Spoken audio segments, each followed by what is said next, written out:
कहा गया है जीवन में सफलता के कदम चूमने के लिए उच्च शिक्षा हासिल करना या बड़े बड़े विश्वविद्यालयों से भारी भरकम डिग्री लेना जरूरी नहीं। यह बात यूं ही नहीं कही गई, बल्कि इसके पीछे कई इतिहास रहे हैं जो इस बात को नकारते आए हैं कि बिना उच्च शिक्षा हासिल किए भी लोग कामयाब हुए, और ना सिर्फ कामयाब हुए बल्कि जीवन के उस मुकाम को हासिल किया जिसे पढ़ने लिखने वाले कभी हासिल नहीं कर पाए। उन्हीं में से एक हैं भारत के शीर्ष उद्योगपति रामकृष्ण डालमिया। डालमिया ने 18 साल की उम्र में जब कारोबार की दुनिया में अपना कदम रखा तो उनके पिता विरासत में उनके लिए कुछ भी छोड़कर नहीं गए। मतलब साफ था, जो करना था उन्हें खुद ही करना था, और इसका उदाहरण रखते हुए उन्होंने अगले कुछ सालों में अपना बड़ा कारोबार खड़ा कर लिया। जबकि उनकी शैक्षणिक योग्यता के बारे में बात करें तो प्राइमरी के बाद उनके स्कूल या कॉलेज जाने का कोई प्रमाण नहीं मिलता और ना ही कोई उच्च शिक्षा हासिल करने का प्रमाण मिलता है। लेकिन इन सब के बाद भी उन्होंने डालमिया ग्रुप की स्थापना की।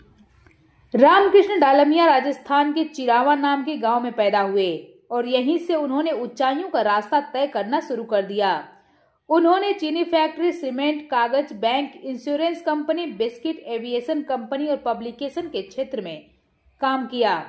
कहा जाता था कि वो जिस कारोबार में हाथ डालते थे वहां सफलता उनके कदम चूमती थी। डालमिया के पास अकूत संपत्ति थी और ताकत भी। महात्मा गांधी से लेकर मोहम्मद अली जिन्ना तक से उनके अच्छे संबंध थे। यहाँ तक कि वह रसिक और महिलाओं को पसंद करने वाले शख्स में से एक थे। फिर भी राजनीति से लेकर राजनेता तक में उनकी तूती बोलती थी। रामकृष्ण डालमिया जमशेदजी टाटा और घनश्याम दास बिड़ला के बाद देश के तीसरे बड़े उद्योगपति और अमीर शख्स थे। सबसे बड़े अखबार समूह के मालिक डालमिया ने अपने जीवन में 1-2 नहीं बल्कि 6 शादियां की। उनके कई अफेयर भी रहे। उनके इश्क के चर्चे पाकिस्तान के संस्थापक मोहम्मद अली जिन्ना की बहन फातिमा के साथ भी थे। जिस समय डालमिया ने एक के बाद एक 6 शादियां की, उस समय ऐसा करने के बारे में कोई सोच भी नहीं सकता था। लेकिन डालमिया ने कभी इन सब की परवाह नहीं की। उन्होंने अपनी पहली 2 शादियों के बाद अपनी बाकी 4 बीवियों से शादी से पहले बकायदा उनके साथ रोमांस किया। उसके बाद शादी रचाई। हालांकि उनका दिल कई और महिलाओं पर भी आया, लेकिन वो उनके साथ शादी तक नहीं गए। उनकी बेटी नीलिमा डालमिया अधर ने अपनी किताब father dearest the life and times of R K Dalmia में उनकी शादियों और कई रोमांस के बारे में लिखा है। एक रिपोर्ट की बातचीत में वह कहती हैं कि उनके पिता खुद को किसी राजा से कम नहीं समझते थे, लिहाजा उसी तरह की जिंदगी जीने में उनका यकीन भी था, चाहे वो ताकत के मामले में रहा हो या फिर महिलाओं के मामले में। उनका मानना था जीवन में खुश रहना चाहिए। डालमिया की पहली शादी कम उम्र में हुई। कहा जाता है कि उनकी पहली पत्नी नर्मदा की उम्र महज 12 साल थी जब दोनों की शादी हुई, लेकिन महज 2-3 साल में ही उनकी मौत हो गई। इसके बाद उनकी मां ने उनकी दूसरी शादी दुर्गा से कर दी। लोगों को लगा कि अब रामकृष्ण डालमिया दुर्गा के साथ जिंदगी भर खुश रहेंगे, लेकिन किसे मालूम था कि वह अपने जीवन में शादियों का रिकॉर्ड बना देंगे।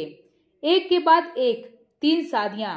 दूसरी शादी के कुछ साल बाद ही उनका दिल सुंदर पंजाब युवती प्रीतम पर आ गया। प्रीतम के साथ उन्होंने गुपचुप तरीके से शादी भी कर डाली। जब उन्होंने इसके बारे में दूसरी पत्नी दुर्गा और परिवार को बताया तो इसका खूब विरोध हुआ, लेकिन डालमिया कहाँ टस से मस होने वाले थे। डालमिया ने उन्हें दिल्ली में रहने के लिए अलग और बड़ा सा घर दे दिया, लेकिन उनका यह रिश्ता भी जल्दी खत्म हो गया और डालमिया का दिल किसी और के लिए धड़कने लगा। इसके बाद जल्दी जल्दी उन्होंने 2 शादियां और कर डाली। नई बीवियों के नाम थे सरस्वती और आशा। आशा बंगाली थीं। ये दोनों शादियां गुप्त तरीके से ही हुई थी। डालमिया यही नहीं रुके, उन्हें एक और युवती पसंद आ गई। वह राजस्थान की उभरती हुई कवयित्री थी। नाम था दिनेश नंदिनी। डालमिया संस्थान से ही मिलने वाले शेख सरिया पुरस्कार से दिनेश नंदिनी की किताब को पुरस्कृत किया गया। डालमिया ने पुरस्कार समारोह में उन्हें पहली बार देखा और वो उन्हें पसंद आ गईं। जिसके बाद डालमिया ने शादी के लिए उन्हें 2 साल तक मनाया। 2 साल तक दोनों के बीच पत्रों का व्यवहार होता रहा। डालमिया उन्हें बार बार शादी के लिए मनाते रहे, लेकिन वो इनकार करती रहीं, क्योंकि उन्हें डर था कि डालमिया कहीं बाकियों की तरह उन्हें भी ना छोड़ दें। लेकिन डालमिया की लगातार कोशिशों से वह आखिरकार हार मान गईं।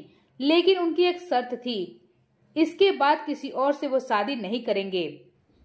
नीलिमा डालमिया कहती हैं कि यह शादी भी गुप्त तरीके से बनारस में डालमिया के गंगा किनारे के स्थित घर पर होगी। लेकिन जब मेरी माँ को पता चला कि यह शादी गुप्त रूप से होगी तो उनका माथा ठनक गया। लेकिन अब वो कुछ नहीं कर सकती थी, क्योंकि अब उनके हाथ में कुछ नहीं था सिवाय डालमिया के ऊपर भरोसा करने के। शादी के तुरंत बाद डालमिया ने उन्हें लंदन में जाकर रहने को कहा, लेकिन उन्होंने साफ तौर पर मना कर दिया। अब उन्हें दिल्ली में ही एक बड़ा सा घर रहने के लिए दे दिया गया। डालमिया की जब छठी शादी हुई तो इसका अच्छा खासा विरोध हुआ। डालमिया के बच्चे बड़े हो रहे थे, उनके भाई और माँ ने भी इस पर काफी एतराज जताया, लेकिन शादी हो चुकी थी। नीलिमा बताती हैं, शादी के बाद मेरी माँ दादी से ट्रेन में मिली। वह माँ से इस तरह पेश आई मानो मेरी माँ ने कोई गलती कर दी हो। हालांकि उन्होंने इस पर सवाल भी उठाया कि ऐसे मामलों में हमारा समाज हमेशा से ही स्त्री को दोषी ठहराता है, न कि पुरुष को, और उन्होंने सब कुछ जानकर डालमिया से शादी किया, जो पूरी तरह से गलत है। डालमिया की छठी शादी के बाद पहला वन वर्ल्ड मूवमेंट शुरू हुआ, जिसके लिए वह अपने प्राइवेट विमान से कई देशों में गए। उन्हें अच्छा रिस्पांस भी मिला। वह छठी पत्नी दिनेश नंदिनी के साथ इसी सिलसिले में अमेरिका गए। वहां एक बार फिर उनका दिल एक अंग्रेज युवती पर आ गया। अपनी किताब में नीलिमा लिखती हैं, अमेरिका में मेरे पिता का दिल एक अंग्रेज युवती पर आ गया। मेरी माँ ने उन्हें उस अंग्रेज युवती के साथ रंगे हाथों पकड़ा भी, जिसके बाद उनके फातिमा जिन्ना के साथ भी अच्छे रिश्ते की खूब चर्चाएं हुईं। उनके रिश्ते मोहम्मद अली जिन्ना की बहन फातिमा भुट्टो के साथ भी थे। नीलिमा याद करते हुए कहती हैं कि उनकी माँ दिनेश नंदिनी अक्सर कहा करती थीं, तुम्हारे पिता की नजदीकियां फातिमा के साथ भी थीं, क्योंकि वह अक्सर उनके साथ रहते थे। फातिमा जिन्ना अकेले रहती थीं। हालांकि नीलिमा को संदेह है कि उनके पिता के रिश्ते जिन्ना की बहन से भी रहे होंगे।